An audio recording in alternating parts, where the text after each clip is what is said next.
ساتھ یہ جو ایک قوم بننے کا عزم کیا جاتا ہے لیکن انفارچونیٹلی اس طرح سے دیکھا نہیں جاتا، تو آپ کو کیا لگتا ہے باحثیت قوم احتسابی، خود احتسابی کتنی ضروری ہے؟ دعا دیکھیں، میرے تو دادا اور والد دونوں کو اللہ بخشے. میرے والد اسلامیہ کالج لاہور ریلوے روڈ میں پڑھتے تھے 47 میں، اور انہیں اعزازی سند بھی ملی تھی تحریک پاکستان میں کام کرنے کی، FA کی. تو ہم نے براہ راست سنی ہوئی ہے گفتگو، جو آگ اور خون کا دریا جو لوگ لکھتے ہیں وہ کراس کر کے آئے تھے. وہ آباء و اجداد جن کی نمائندگی فیصل حسین بیٹھ کے روزانہ کرنے کی کوشش کرتے ہیں، میں اس لیے بتا رہا ہوں کہ یہ سارے پاکستان میں لوگ اویلیبل ہیں اور سب دکھتے ہیں، کیونکہ جنہوں نے اس وقت پاکستان کی مخالفت کی وہ سرمایہ دار تھے، وہ آج بھی وہیں کھڑے ہیں اپنے سرمایہ کے ساتھ. ان کی شکلیں بدل گئی، ان کے نام بدل گئے، ان کے کاروبار بدل گئے، لیکن ان کا ذہن نہیں بدلا کہ انہیں ہر صورت میں اپنا فائدہ چاہیے. وہ آپ فوج کے اندر سے آئے ہوئے لوگوں کو دیکھ لیں، وہ آپ ججز کے اندر گھسے ہوئے لوگوں کو دیکھ لیں، وہ آپ سیاستدانوں میں دیکھ لیں، آپ کاروبار کرنے والے لوگوں کو دیکھ لیں.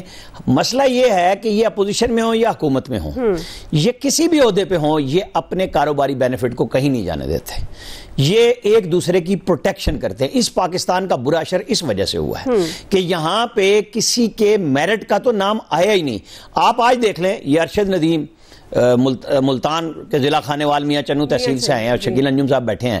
وہ ایک از خود شخص آیا جس کو قوم نے ہیرو اس لیے بنایا کہ ہم سب ترسے ہوئے ہیں کسی اچھی خبر کے لیے. ہر روز ایک مطلب جھنجھلاہٹ طاری ہوتی ہے، گھر میں جائیں، دفتر آئیں، مارکیٹ میں جائیں کہ یار کوئی اچھی بات بھی ہو رہی ہے. اس کے اوپر بھی تنقید شروع ہو گئی ہے کہ جی یہ تو اس لیے بنا رہے ہیں کہ جی عمران خان کے مقابلے میں بھائی ایک سال پاکستان میں 40 سال بعد طلائی تمغہ آیا ہے، 4-5 دن ہیں، اس کے بعد ختم ہو جائے گا نا ایوارڈ شیوارڈ، پھر وہ بھی روٹین میں کھیلے گا اور تبصرہ ہوگا. جیسے ہم ورلڈ کپ چاہے وہ T20 کا جیت کے آئے ہم سراتے ہیں، بری طرح ہار کے آئے ہم کہتے ہیں بھئی یہ کیا کھیل رہے تھے آپ، کھیل کے جیتو یا ہارو، ہمیں تم سے پیار ہے، یہی بات کرتے ہیں نا. تو یہ ہمارے سیاستدان ایک قدم بھی پیچھے نہیں ہٹے. یہ صرف اپنے سرمایہ دار طبقے کو لے کے چلتے ہیں کہ مال اور بڑھا لو. تو ہم سب پھنس گئے ہیں بری طرح ان سب ساہوکاروں کے بیچ میں. ان کے نام کچھ بھی ہو سکتے ہیں. ابھی آپ نے آرمی چیف کی تقریر سنائی، ہم جوش، جذبہ، ولولہ ان تقریروں کو ہی سنتے ہوئے آئے ہیں نا. بھائی ہمیں عملی طور پہ بتاؤ، آپ نے SIFC بنایا، مجھے چاہیے رزلٹ. آپ حکومت بنا کے بیٹھے، شہباز شریف صاحب آپ کہتے ہیں بجلی کے بغیر کام نہیں چلتا، آپ مجھے دے رزلٹ. سب سے پہلے کاٹیں اپنے آپ کو، حکومت کو کاٹیں. میں مانوں گا کہ جی ہاں یہ ہو رہا ہے، میں جذباتی ہو جاؤں گا آپ کے لیے، لیکن پہلے عام آدمی کی روٹی تو پوری کریں. اس ریاست کے نام پہ سیاست کیوں کرتے ہیں؟ اور یہ سارے کر رہے ہیں، مطلب وہ اڈیالہ میں بیٹھا ہو یا PM ہاؤس میں بیٹھا ہو، پہلے کوٹ لکھپت میں بیٹھے ہوئے تھے. مجھے بتائیں عام آدمی کہاں پھنسا ہے؟ آج ہم اور آپ انٹرنیٹ پہ بحث کر رہے ہیں کہ دنیا ہمیں چیخ رہی ہے بھائی کیا کر رہے ہو، آپ کہتے ہو IT ہمارا سب سے پرائرٹی شعبہ ہے. تو یہ پرائرٹی ہے آپ کی، آپ نے جو روکنا ہے روکیں، یہ سسٹم بنائیں، لیکن نیٹ کو چلنے دیں، اس پاکستان کو چلنے دو. فیصل صاحب چلنے دیں گے اس پاکستان کو؟ عزم کا اظہار تو بہت کیا جاتا ہے اس دن کے موقع پر، اور اس دن کو بہت اچھے طریقے سے مناتے بھی ہیں ہمارے سیاستدان، حکمران جن کی یہ ذمہ داری ہے. فیصل صاحب، یہ پاکستان تو چل رہا ہے اور بہت بخوبی چل رہا ہے، لیکن میرے اور آپ کے لیے نہیں چل رہا. طبقہ اشرافیہ کے لیے، طاقتور لوگوں کے لیے، یہ سیاستدانوں کے لیے، حکمرانوں کے لیے چل رہا ہے. اب ان کی جگہ پر بیٹھ کے دیکھیں تو اس سے زیادہ تو آپ کو جو ہے وہ آئیڈیل دنیا کا کوئی ملک ہی نہیں لگے گا. دنیا کا کوئی ملک ان کی جگہ پر اگر آپ بیٹھ کر دیکھیں. لیکن دوسری طرف جو ہے وہ 24 کروڑ لوگ ہیں. آج ہم جشن آزادی منا رہے ہیں. جشن آزادی ایک خوشی کا موقع ہے، سب لوگ خوش ہیں اور خوش جو ہے وہ ہونا بھی چاہیے کہ یہ ملک ہے تو ہم سب ہیں، ہماری عزت، ہمارا وقار، سب کچھ جو ہے وہ اس پاکستان سے وابستہ ہے. اور جو پاکستان کے خلاف ہے وہ پاکستان کے خلاف نہیں ہے، وہ اپنی ذات کے خلاف ہے، وہ اپنے آپ کے خلاف ہے، وہ اپنے وجود کے خلاف ہے. آج یہ پاکستان نہیں ہوتا تو جو ہماری یہ چھوٹی موٹی چودراہٹ بھی جو ہے نا وہ بھی اس پاکستان کی وجہ سے، ہماری عزت بھی ہے تو پاکستان کی وجہ سے. لیکن ہمیں سوچنا ہوگا اور ہمیں دیکھنا ہوگا کہ وہ کون سے حالات ہیں اور وہ کون سے لوگ ہیں جو اس ملک کو، اس ملک کی نوجوان نسل کو اس ملک سے جو ہے بیزار کر رہے ہیں. کیوں آخر جو ہے پاکستان میں لوگ رہنا نہیں چاہ رہے؟ کیوں آج اس ملک کا جو نوجوان ہے اس کو اپنا جو مستقبل ہے وہ اس ملک کے اندر محفوظ نظر نہیں آ رہا جی.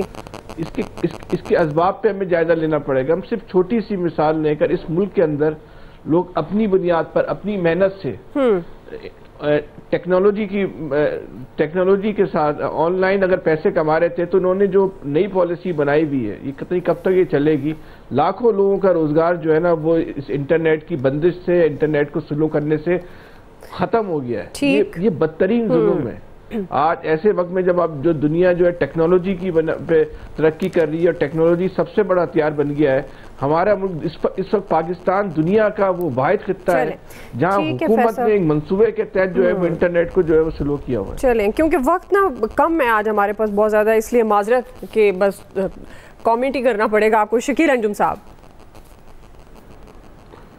دیکھیے میرا یہ خیال ہے کہ جو سیاستدانوں کے روایتی بیانات کے حوالے سے آپ نے بات کی وہ تو بات بالکل ٹھیک ہے.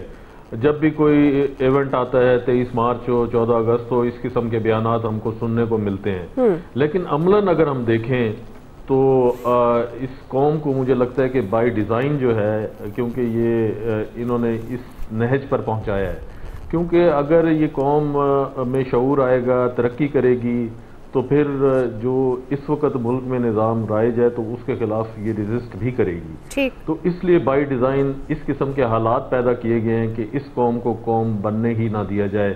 اور آپ یہ دیکھیں کہ قوم بننے کے لیے جو چیزیں ضرورت ہوتی ہیں کہ نہ تو ہمیں جو ہے معاشی طور پر ترقی دی گئی, نہ ہی تعلیمی اعتبار سے, نہ ہی کھیلوں کے میدان میں. ایک تمغے کے حوالے سے دیکھیں کہ قوم کو کتنی خوشی ہوئی کہ ایک تمغہ پاکستان میں آیا اور پوری قوم نے جو ہے وہ سارے اپنے دکھ تکلیفیں بھول دیں اور وہ ارشد ندیم کے ساتھ جڑ کے کھڑی ہوگی. لیکن آپ یہ دیکھیں کہ جو موجودہ پالیسی ہے یا موجودہ حالات ہیں, جو حکمران ہیں, کیا انہوں نے سوچا ہے کہ اس ملک کے ساتھ وہ کیا کر رہے ہیں اور کس طرف لے کر جا رہے ہیں؟ اگر تو اسی طریقے سے اس ملک کو چلانا ہے تو پھر مجھے لگتا ہے کہ یہ ملک آگے جو ہے حالات مزید خراب ہوں گے, اور جو حالات آگے پیدا ہونے جا رہے ہیں انٹرنیٹ کی بندش کی وجہ سے, جو کچھ لوگوں کو روزگار ملتا تھا وہ بھی بند ہو جائے گا اور پھر مزید حالات اس ملک میں خراب ہوں گے. اور رہا سوال جو سپہ سالار نے تقریر کی آج, تو واقعی پاکستان کی جو افواج پاکستان ہے انہوں نے ہر دور میں بہت زیادہ قربانیاں دی ہیں اور قربانیاں دے بھی رہی ہے, اور پاک فوج ہی ہمارے دفاع کی ضمانت ہے. انہی کی وجہ سے ہم جو ہے سکھ اور چین کی نیند سوتے ہیں. اگر وہ بارڈر پر موجود آپ کو پوائنٹ آ گیا شکیل انجم صاحب. کوئکلی ایک بریک لے رہے ہیں, بریک سے واپس آئیں گے. اسی سوال پر نوید صاحب اور الیاس صاحب کا بھی ٹیک لیں گے. ہمارے ساتھ رہیے گا. ویلکم بیک ناظرین. نوید صاحب, ملک کی ترقی میں ہماری قومی ذمہ داری کیا بنتی ہے؟ ہم کیا صرف دعوے وعدوں اور نعروں تک محدود رہیں گے یا عملی طور پر بھی کچھ کرتے نظر آئیں گے؟ کیا ضرورت اس امر کی نہیں ہے کہ آج کے اس دن عہد کیا جائے کہ واقعتاً ملک کو ملک بنایا جائے, قوم کو قوم بننا چاہیے؟ زواد دیکھیں, آپ نے ایک بات شروع میں کی کہ خود احتسابی. دیکھیں خود احتسابی کے بغیر جو ہے سیلف کریکٹنس اور کورس کریکشن نہیں ہو سکتی.